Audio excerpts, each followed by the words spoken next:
Hi, I'm Rebecca Jones. In today's Nexter Chat, we talk with Dan Pontefract of the Pontefract Group, but who also was previously the chief envisioner with TELUS, in which he was responsible for their learning and their HR. He has honed his craft to become one of the 100 most influential people in HR over since the mid 90s when he started with BCIT, which is British Columbia's Institute of Technology, then on to SAP in the technology world, and then, of course, into TELUS. And today, he is Canada's leading strategist. He's a prolific writer, researcher, of course, to do that writing, has a great column with Forbes magazine, and his latest book is Lead, Care, Win. Lead, Care, Win. But we started off today asking him about his new book, which he's just started to work on. Now starting your fifth book, is that right? Yeah, I mean, that's called being an idiot, first of all. What type of masochist wants to go through this every 2 years or 3? But yeah, it's en route. And what are you focusing on this time? Can you tell us? Absolutely. I'm a pun intended open book. Yes. I suppose I realize in chatting with my editor and the folks that I've known and respect and love over the years that I cannot not write about both the individual and the organization in the same book. But I didn't really realize I was doing that. You know, some people write just about strategy or the organization and pieces of the organization, Blue Ocean, for example. Right. Other people will focus specifically on the individual. And they're great at it.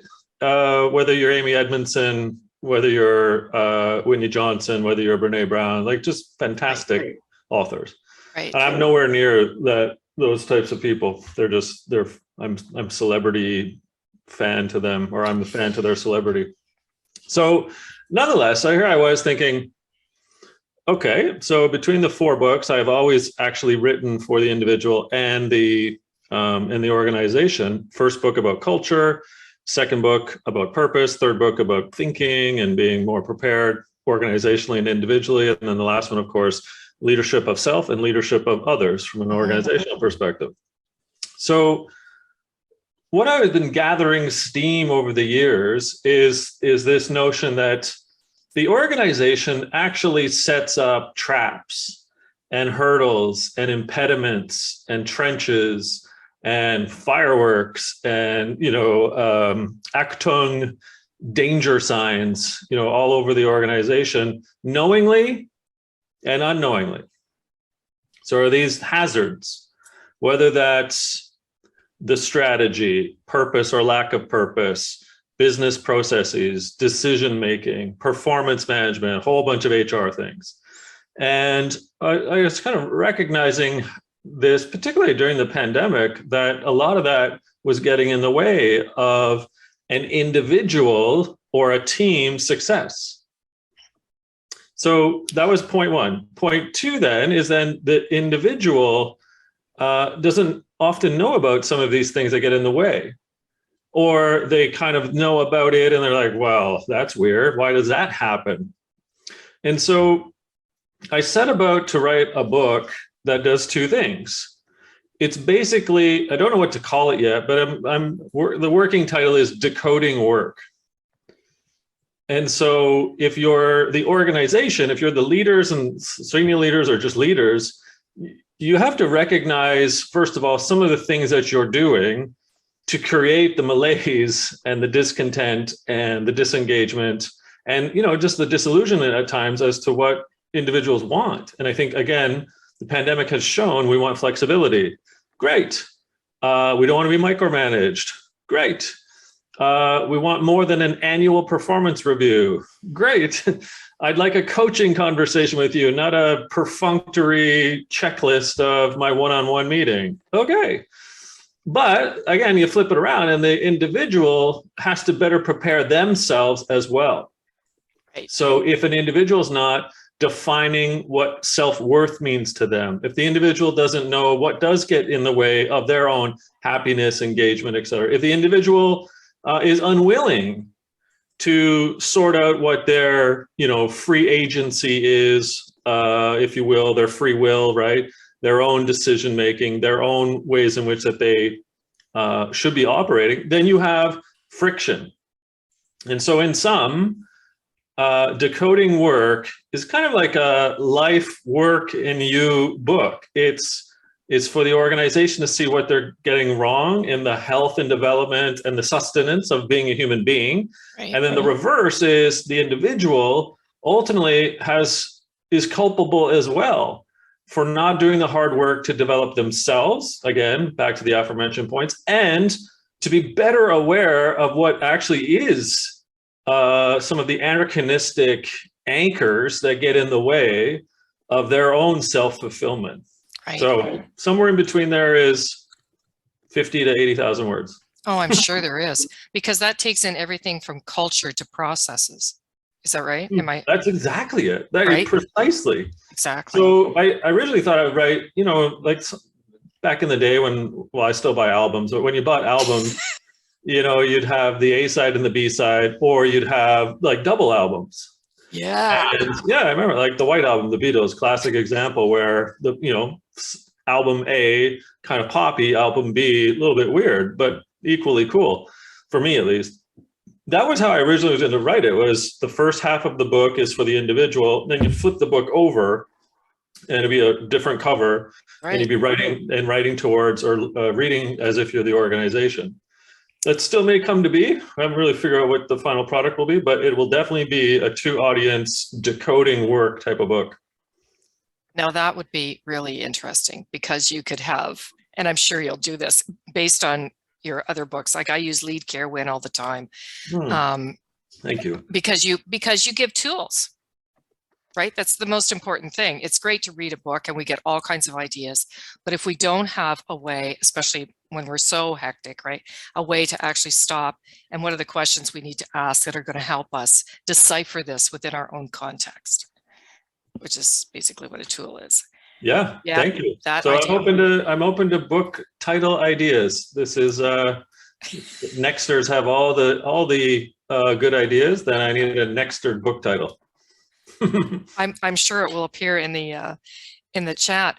How do you discipline yourself to write? And I ask this because we have built into the Lead Institute reflective journaling, that we always say at the end of the year, if you never journal again, that's fine. But you are going to develop the habit of journaling through this, because some of the most effective leaders, and I mean at any level, I'm not just talking about top management, write. They write for themselves, they write for others, they journal. How do you discipline yourself to write? Great question, Rebecca. And I wish I had a really good answer, and I don't. So I will try and fumble my way through this. I tried, first of all, what didn't work. So I tried the regimented, write every day approach. And that, you have a coach or a nag? Just this little thing in my head saying you probably should write for 30 minutes a day. Okay. But I tried it and it didn't work. Like, it's just not my style, because it was more forced, and I'm passionate. It was kind of like, this is going to sound weird, but it's kind of like Denise and I having a sex date every Friday. It didn't make, like, that's stupid too. Like, why would I do that? That doesn't make sense. So that's not passion. That's like planned. Yeah, so that's right. The same thing with the writing. I tried it for a good 3 months, every day, 30 minutes, with basically doing the creative way, and it didn't work. So that didn't work for me. But what I found works really well is that I kind of get into a zone, and the zones will happen when I'm pretty pumped up and amped up about something. Right. So, I can go off really easy and write 800 words, probably bad words, but in 30 minutes. And again, that's because I've perhaps, become a better writer over the years. and I can formulate and figure out how a column for Forbes or HBR or something in that 800 to 1,000 word frame can be. I know, what's the lead? I know what's your 2 or 3 points. How do you come back? Do you have interviews? What do they say in that interview? Where do you place that? What's your summary point, right? So the process of writing a column is pretty easy for me. I mean, that sounds horribly pretentious, but No. but books are different, and Yes. so to that, I would say to you that I write all the time, but not regimented when it comes to a book. So I use Evernote, first of all, as my tool. And if you're unfamiliar with Evernote, it's an app that can be on any device, iOS, Google, whatever, right? Samsung's. And so whether it's a PC, a Mac, an iPad, or a mobile phone like my iPhone, I will be writing quips all the time, but I'm also gathering. Like, it's a hunter-gatherer app, I call it. Right. I'm and the a hunter. sharer too. Yeah, exactly. So I hunt, and that means I'm writing, so I'm killing my words basically, but I gather, and I gather stories, quips, ideas, whatever, from everywhere on the planet. And Evernote allows you to capture that, whether it's a photo, whether it's an audio, and of course, text and websites and so on. So I think I have, last count, 53,000 notes in Evernote. but it's all sorted. So I know exactly, and all 4 books, now 5, are in there. So I can, and every article I've ever written, like there must be millions of words in there, really. Wow. Did you journal before you started to actually write? As a kid, yeah. Yeah. I had well, that. If you read a dictionary. See, I do Well, read your books. I'm a total word nerd. So yeah, I was doing word of the days before there was word of the days. In fact, I in the mid 2000s, from maybe 2005 to 2015, maybe 10 years, I did a word of the year. Like I thought, this is going to be my word of the year. Did you keep track of your word of the year? Yeah, I think there's somewhere. They're certainly on my blog, because I published them. Do you remember one? Perfunctory was one. There you go. I think we needed to be a little more perfunctory and just sort of have drive-by overviews of life at times. I'm like, yeah, that's a good word. And where do you get some of your best ideas from? My bike. You hunter-gatherer. My bicycle. But both the spinner that's in the basement gym, and then up there, I live in Victoria, so we cycle out here. I mean, I love riding my bike and just getting up to nonsense in my head. I don't listen to podcasts. I listen to maybe some ambient music sometimes. Yeah, I'm just thinking. It's a thinking bike. So I love that. And again, I love conversations like this. So when I have, whether it's Rebecca and Hope and Karen and Stephen, like whether we're having a chat like this, or I'm doing just, hey, I haven't chatted with you, Lewis, today, or in like 3 years. So today, I met with a chap called Luis Suarez. He's based on the Canary Islands. I literally haven't seen him in 5 years, haven't talked to him in 3, rang him up a month ago and said, we should catch up. And so it just spawns so many different ways for me to think about what's going on in the world. And next thing you know, there I am in my Evernote, writing down a bunch of things that connect some dots. Right. Isn't it amazing? It's so amazing how there's all these intersections of ideas and conversations. And okay, so I better focus on what I'm supposed to be doing here. Yes, 2021, the fall of 2021, you wanted to take some time to reflect. Did you do that?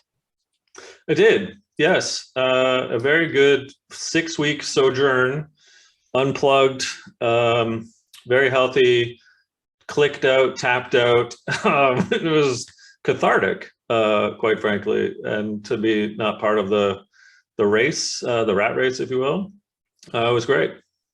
And how did it affect your thinking now? Wow, great one. That I need to do it more often, first and foremost. Really like that idea. And I'm coming from a place of privilege because I can do it, right? So, I worked hard to get to a point where, I'm on my own, I'm a company of one, and I've decided to take time like that. When I was an executive, I did actually push into my contract 6 weeks of holiday as an executive, when typically they're giving 3. Yep. it was important to me, but I would do like 2 weeks, 2 weeks, 2 weeks, basically throughout the Sure. year, never 6 in a row. Sure. So yeah, I need to do it more. And again, it's just a chance to, for me at least, to kind of stop and put things together that I'm thinking about. I mean, I get paid to think when you really think about No, it. it's pretty good gig there, Dan. But if I, You think but if I, think if I real don't have, good, so that's okay. but if I don't have time to think, then no one's going to pay me. So there's quite a cause and effect relationship there. Right. So yeah, Right. I'll do more sojourns. I mean, this is not meant to be political, and certainly he's got lots wrong with him. But I did take a page that I never really thought about until 4 or 5 years ago, and that was Bill Gates, Yep. whom did Reading Week. Yep. And he did his own Reading Week, and he'd take off for a week and he'd read like 10 books. Yeah, right. And I always take his list of books and try to read at least some of them. In fact, what are you reading right now? Oh my God. So can I show you? This is amazing. So I've got 2 on the go. So The Problems of Philosophy by Bertrand Russell. Like, that's amazing. So I'm about halfway through this, and I've always been a Russell fan, but I didn't know he had that book. And the one I'm just about 3/4 of the way done now, because I did a podcast with her. This comes out in a month or so. So Christine Porat, professor from Georgetown University, who wrote Mastering Civility, yes, has come up with a new book called Mastering Community. And so far, her stories are ridiculously amazing. And the podcast I recorded with her the other day, it was just so fun. So yeah, going back, several years and releasing next month. Yeah. And if we get time, I want to talk to you about Linda Grattan's book that you wrote about on Forbes recently. Is it that's a funny book where, it comes out in the UK. Yeah, Redesigning Work. That's it. Yeah, it comes out in the UK next month, but not in North America until the end of May.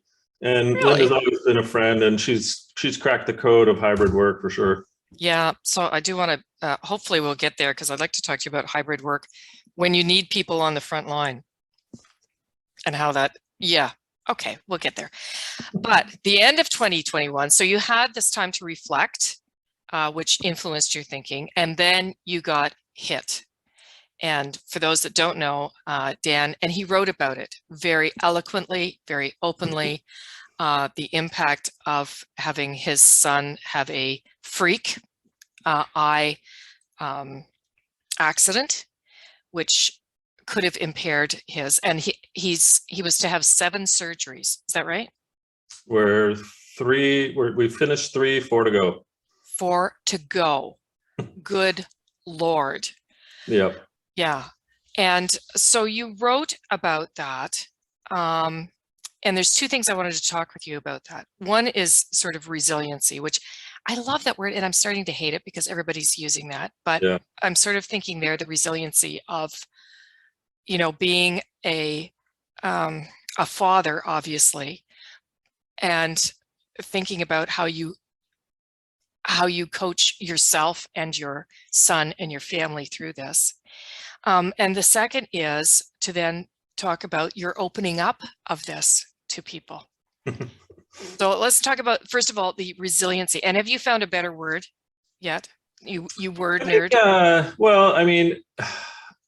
I think Angela Duckworth's use of the term grit gives it a grizzled, but also if you read her prose, quite an empathic use of the word. It's not just the grizzled term grit. There's actually an empathy part to grit that she refers to. So grit's not bad, I would say. Resilience, I agree, Rebecca, is now overused. Like, everything's free, like Coke free and Pepsi free and so on, right? So Windex free. I don't know how Windex can be free, but so agreed. Do I have one?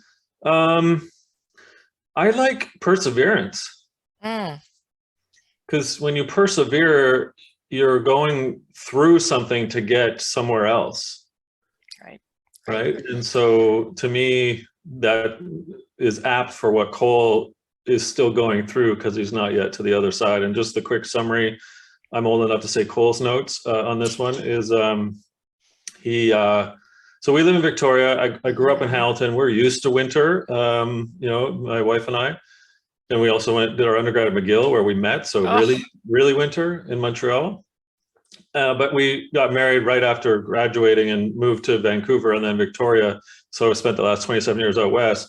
Having kids out here, they don't really know what winter is. And so we had our very freakish, -5 winter storm. Yes. December 29th through the January 1st. And on the 30th of December, Cole's outside with a mate of his, Cole's 16, by the way, and he kicks this block of ice and it ricochets off the house somehow. And then a piece of that breaks off and goes into his right eye. He didn't have time. He's athletic as well. He didn't have time for the freak kind of episode for him to put up and block the ice. So it split his eyeball literally in half, and it deflated, which sounds gross. Oh God. I'm now I think I could be a MD ophthalmologist knowing what I know about the actual eyeball. So, I'm Gen X, and so Denise and we said, whatever, you're fine, because we weren't there, we didn't see it. They came into the house and said, hey, my eye hurts, I think I can't see, and we're like, whatever, you're fine, see you in the morning, basically. And by the morning he still couldn't see because this happened at midnight, and so we on a Friday, usually exactly. midnight on a Friday. So we take an emergency. Cole had the wherewithal not to eat because he thought he was going in for surgery. I thought that was pretty good. My God. And sure enough, the ophthalmologist there took one look, and I'll never forget it because I was in the room, and he said, this is bad. And my heart sank. I had to go find a bin to go throw up into because I'm like, this isn't good. And yeah, it's been hell ever since. Almost 60 days of a boy who's highly athletic, not bad academically, like mid to high 80s. Everything's just been bonkers. So poor Cole, right? He had the surgery right away, emergency. He had another one 5 days later. He had one last week, all in the effort to save the eye, which they did. And now they're basically in a process of reconstructing it they've removed his lens, so he just sees bright, foggy shadows basically now. They've removed his lens. There's a cornea scrub still to do. They have to replace the stitches. I think he got 12 stitches literally in his eye. Wow. I don't know what one of the other ones is. And then they have to go put back in an optical lens. So he no longer has a lens. They got to put in basically a bionic woman or bionic man lens. And I've learned a lot, but here he is, like pretty, he's an emotional kid. He's an empath. And so he's taking on a lot of this psychologically, mentally, emotionally. So yeah, he can't see. He's willed himself. He's persevered, Rebecca, he went back on the basketball court. I know. I read this and kept shooting. That was within like a couple of weeks. Well, two stories here. Yeah, two stories. So after the first surgery, before the second, he said, I got to go see my guys, Dad. I'm like, sure. So let's go to the basketball practice. And at the end of the practice, he went to the free throw line and he shot 9 air balls in a row, made the 10th. And I was like, and then I was like, everyone was screaming, celebrating his swish. But 2 weeks ago, which is 5 weeks post second surgery, he said, can I get cleared by the surgeon to go back on the court in a game? Oh, I was like, okay, well, let's go ask one of your 3 surgeons who will approve you. And Dr. Rittenauer said, yep, you just got to put on goggles and you're good. I don't know if you'll be able to play, but by effort of you not being able to see a lot, but go for it. And it was a little rusty first game, as you can imagine. The second game, 2 nights later, he scored 14 points and had 10 rebounds. And you're like, using one eye. One eye. Yeah. So a week later, which is this past weekend, he gets cleared for the soccer pitch as well. So he plays pretty elite soccer. He's actually a better football player than he is basketball. and team welcomes him back, open arms. He scores 2 of the 3 goals. They win 3-0. And I'm like, how is this kid doing this? Like, it's like that perseverance, right? Right. But I mean, the honest other feedback is it's been rough. Like, if those are successes, and they are, it's been rough in the house and rough at school because he's feeling inferior to his normal self. And so being in the classroom, he's fidgety, he can't read properly. There's a whole bunch of things going on there, Rebecca. So that's why I'll summarize here. The word perseverance defines and depicts to me Cole. I hope he gets there academically because it's his grade 11 year, but we're working on it. That's okay. And so how has this influenced your thinking about, since you are setting out to look at writing a book that's both for individuals as well as organizations, and everything that we go through influences our thinking about individuals particularly. How has this influenced you? You wonder why some higher power puts these things in front of you. Is it spite? Is it for the learning opportunity? Is it a joke somewhere? Or is Elon Musk in charge and we're just in his video game? We don't know. I've learned a fair bit when I use the organizational lens, and no pun intended there with Cole. When I use the organizational lens, I have been thinking a lot about how so many leaders and even organizational ethos do not think about what's going on behind the scenes of the employee.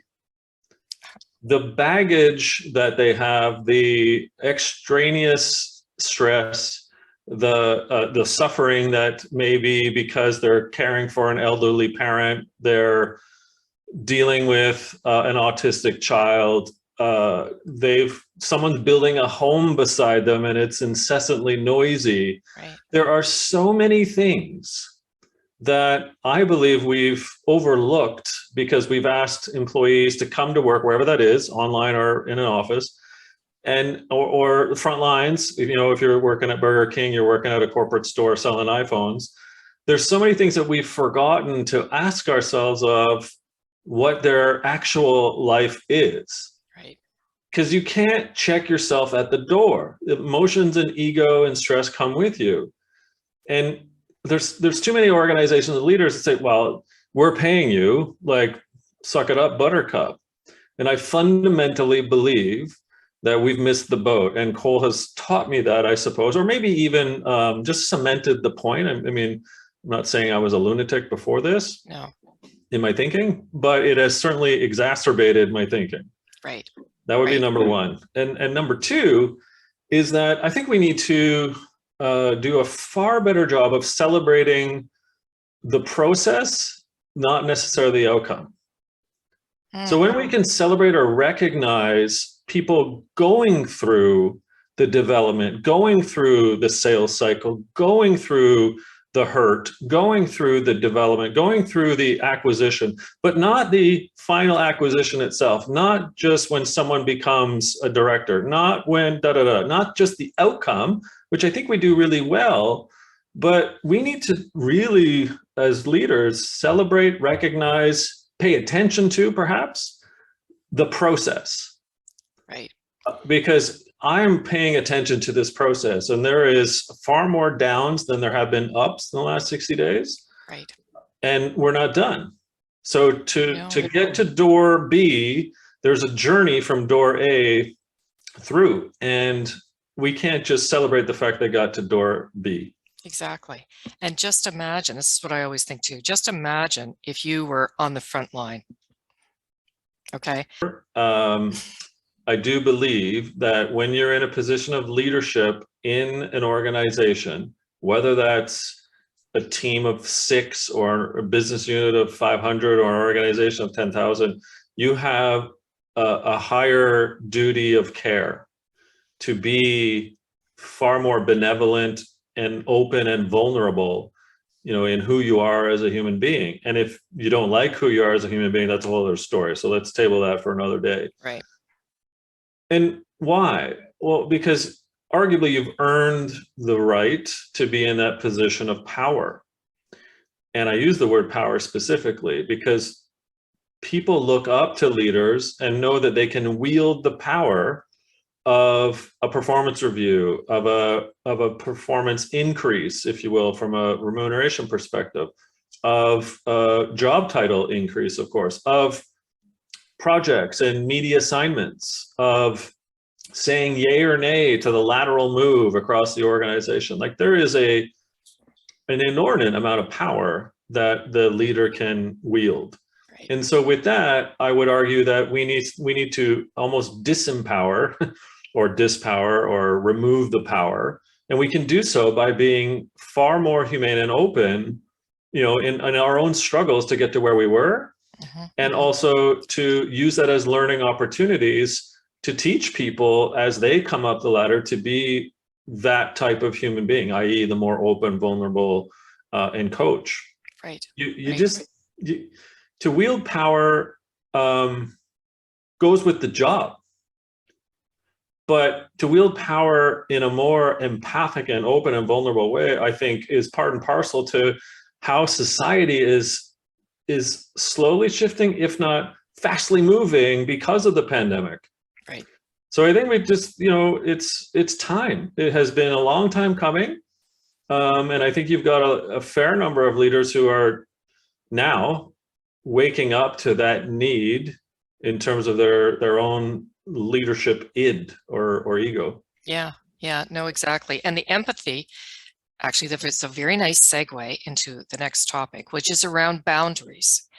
And so it fascinated me, Brene Brown's work, that the most compassionate leaders, empathetic, compassionate leaders, also have the clearest boundaries. Mm-hmm. And that the setting of those boundaries, and actually we're working on this in the Institute right now, is first of all, do you have clear boundaries? Have you set your boundaries? Yes, and I mean it depends on the definition of boundaries. So I'll take you a step further on that. Good. I don't know if it was 4 or 5 years ago, but I wrote on Forbes. I stopped taking pick your brain meetings. Oh. And Great. that's a clear line in the sand for me. I just want to pick your brain. Well, screw you. Like seriously, screw you. That is not cool, because all you're doing is, well, thanks for the kind gesture, I suppose, that you think I have a brain worthy of picking. But beside that, that's so one-sided. I mean, I'm looking for reciprocity, first of all. I'm looking for you to give, whether that's to community, charity, tell me that you're going to coach someone, whatever. Like, just because you're going to pick my brain doesn't mean that I'm going to make you do something else. Like, I want you to. So that's an example of a boundary. Is that I stopped. That's a perfect boundary. That is perfect. Yeah. Yep. When I was a leader at BCIT, British Columbia Institute of Technology, I started in 1997. And I was a young idiot. I was 25-year-old or so. I made it my mission to not have meetings on Friday afternoons. So I would block my calendar off from 1 to 5 to ensure that people could just show up at my door. I could mingle, I could walk around. We were going into a downtown campus every day, but I would not hold one-on-ones or what have you. It was a carousel, if you will, of like, hey, let's chat, let's walk, let's go outside, let's get a beer right across the pub, and did that for 5 years. And as I moved into the corporate world after BCIT, joining a high-tech company that became SAP, I continued the Friday afternoon boundary. So I have never, since 1997, never had a one-on-one meeting, a group meeting, or scheduled anything. Scheduled, yes. Yeah. Like people phone me up and say, yeah, sure, let's go for a coffee, or I go for bike rides often Friday afternoons. So long as they don't want to pick your brain. Well, it's another example of boundary, right? So no, it's perfect. I believe that your personal well-being is what your number one boundary has to be, is really what I'm getting at. Yep. So, you have to be a ninja with your calendar. And I am protective to the nth degree of my calendar. I have, by the way, I've never had an executive assistant. It's not that I don't believe in them. I don't believe in them for me. So I'm the ninja with my own calendar, making sure that I'm in control of everything that I say yes or no to. And it's worked for me. Right. Right. And do you fine tune those boundaries every so often? Totally. I mean, I used to, for example, in my head, I would give away 4 kind of like coaching sessions on a weekly basis, and I've cut that back down to 2.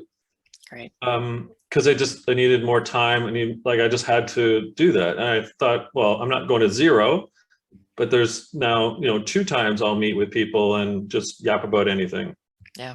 I don't so God bless Nexters, love you, but I'm now only doing 1 a week of podcasts or interviews like this, rather than before I was kind of saying yes to everything. Of course. Well, So also you were starting a company. Yeah. Right. So there's different boundaries depending on what the situation is. Totally. Yeah. So I think you have to be malleable. That's the other point, is that don't be rigid in what your boundaries are, and certainly don't invent the Maginot line, because that didn't work either. Yeah, no, well, we won't go there. But one of the things, so this is my final formal question for you, is about curiosity.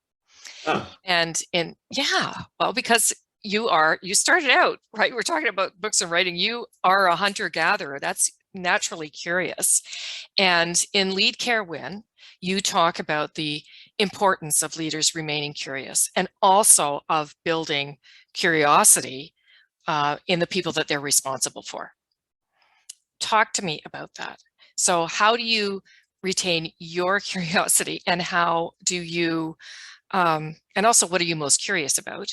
I would love to know. And how do you encourage others to be, not just be curious, but be purposeful about their curiosity? Teddy was my blue teddy bear as a kid.